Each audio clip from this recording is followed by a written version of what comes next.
Welcome to This Explainer, your absolute ultimate exam cram masterclass. Today we're taking 30 years of super messy, complex, and honestly incredibly dramatic history, and we're going to turn it into a rock-solid cause and effect chain. You literally won't be able to forget it. If you've been banging your head against the wall trying to remember exactly how we got from loyal British subjects to full-blown revolutionaries, well, you're in the right place. We're going to hit the key definitions, zero in on those crucial data points, and build a mental timeline that'll have you completely ready for whatever exam question comes your way. All right, let's just dive right in. Here's our syllabus for today. We'll be walking step by step through the exact timeline of escalation. We'll start with early conflicts and confidence, move into the 7 Years' War, tackle the era of new taxes, check out the protests and the Boston Massacre, and finally hit the ultimate tipping point. So, starting us off, Section 1, Early Conflicts and Confidence. We've got to kick off a review with the early global conflicts, mostly King George's War in the 1740s. The colonists actually fought right alongside the British military here, and they gained a ton of confidence in their own ability to defend themselves. But, that relationship was definitely far from perfect. So here's your very first major flashcard moment for the exam: impressments. You absolutely need to know this definition. Impressment was the involuntary recruitment of colonists into the Royal Navy. Basically, during these early European conflicts that spilled over into America, the British were literally forcing colonists to serve on their naval ships against their will. As you can imagine, it was a massively unpopular tactic, and it really planted some of those very first seeds of resentment against British authority. And the situation at Louisbourg brilliantly captures why the colonists were getting so incredibly frustrated. Up on the strategic St. Lawrence River during King George's War, a force of about 4,000 English settlers launched this massive attack and actually captured this super important French stronghold.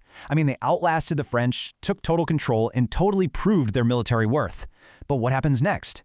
When the war ended, the British just handed Louisbourg right back to the French in a treaty to get some territories somewhere else in the world. For the colonists, it felt like a total gut punch, like their blood and sacrifice had literally just been traded away. Which brings us to Section 2, the 7 Years' War, also widely known as the French and Indian War. All that early colonial frustration over their dismissed efforts leads us straight into this massive, massive global conflict. And hey, it's time for a stat check. This is a fantastic trivia point to just drop into your essays for some incredible context. George Washington was only 22 years old when he was sent to defend colonial interests in the Ohio Valley. Just 22. He marches out with 160 men, launches a surprise attack on a French scouting party, and inadvertently kicks off an incredibly costly global war, one that ended up being fought across 4 continents and 3 oceans. Crazy, right? If you ever need a hard data point to remember the brutal stakes and the shifting mindset of the colonists during this war, just think about 1755. British General Braddock sort of arrogantly marches his troops to capture Fort Duquesne, completely ignoring native combat tactics. Well, the French and their Native American allies launched a devastating ambush just 6 miles from the fort. A staggering 2/3 of the British forces were completely destroyed. 2/3! And Braddock himself was mortally wounded. Now, to absolutely nail the primary source document questions on your exam, you've got to use this specific quote from George Washington about that chaotic retreat. He actually wrote that the supposedly elite British regular troops broke and run as sheep before hounds, while the colonial Virginian forces behaved like men and died like soldiers. This is such a huge deal. It highlights a massive growing divide. The colonists were suddenly realizing, wait a minute, we're just as capable, maybe even more capable in this kind of terrain than the so-called invincible British Army. The conclusion of the war brought some seriously dramatic changes.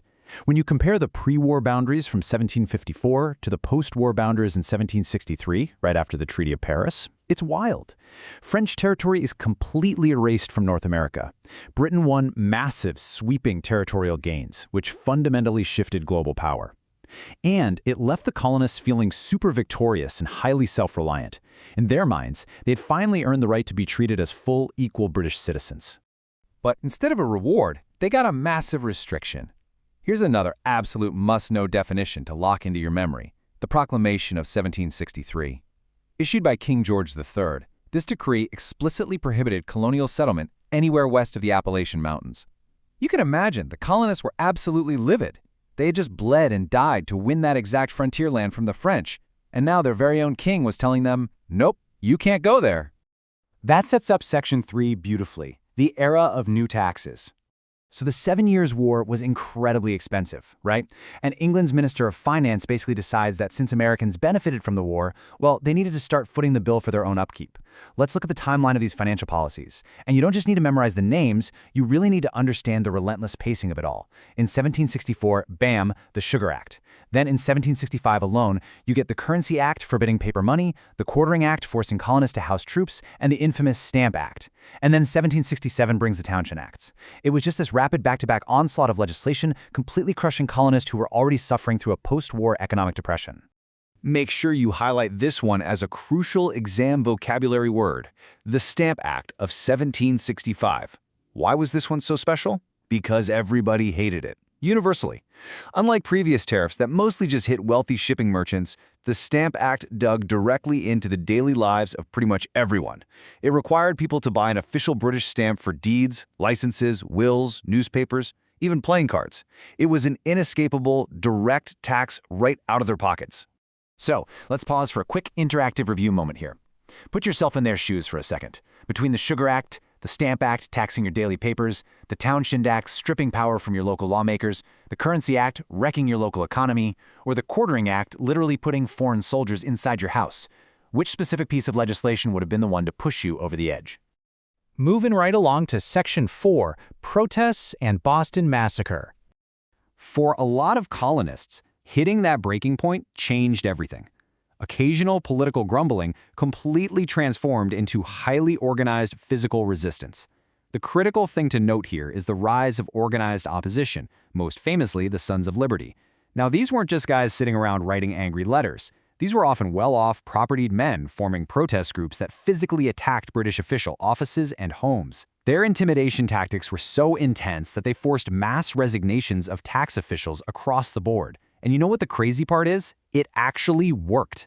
Their actions successfully strong-armed the British into repealing the Stamp Act in 1766. But even with those repeals, cities like Boston were just total powder kegs waiting for a spark. And that tension violently exploded on March 5, 1770, in what we now know as the Boston Massacre. It actually started pretty small. A redcoat hit a young apprentice with his gun, but an angry crowd quickly gathered, throwing objects, knocking down a guard. In the utter chaos of it all, redcoats opened fire into the civilian crowd. 5 colonists were killed and 6 were wounded. And here is an amazing historical twist that you should definitely drop into your test answers. It was actually future patriot John Adams who successfully defended those British soldiers in court. He did it to prove to the world that the colonies still deeply respected the rule of law. If you only remember one visual primary source for your whole exam, it's got to be Paul Revere's highly influential engraving of the Boston Massacre. Just think about how it's drawn. The British soldiers are depicted in this neat, perfectly organized line, firing a synchronized volley into a group of helpless, unarmed citizens who are basically pleading for their lives. Now, was that entirely historically accurate to the chaotic, messy street brawl that actually happened? Not really, but as a piece of propaganda, absolute brilliance. That imagery spread like wildfire and fueled massive anti-British sentiment across all 13 colonies. And that brings us to Section 5, the ultimate tipping point.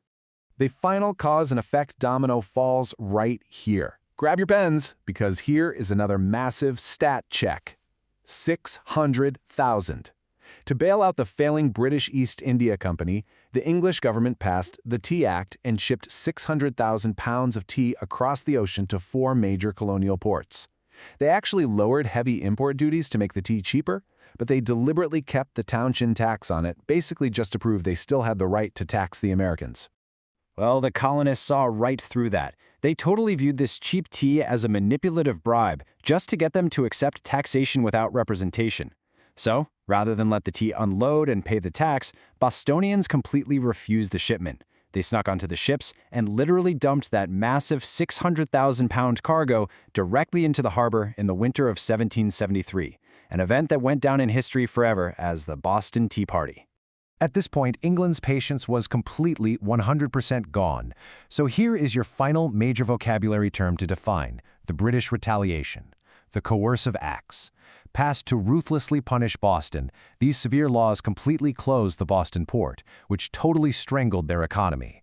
They also removed local elected officials and replaced them with royal British appointees. The colonists found these laws so completely draconian that they quickly and very famously rebranded them as the Intolerable Acts. And guys, this right here is your ultimate exam takeaway. The British designed the course of acts to isolate Massachusetts. They wanted to make a glaring example out of Boston to scare the rest of the colonies into submission.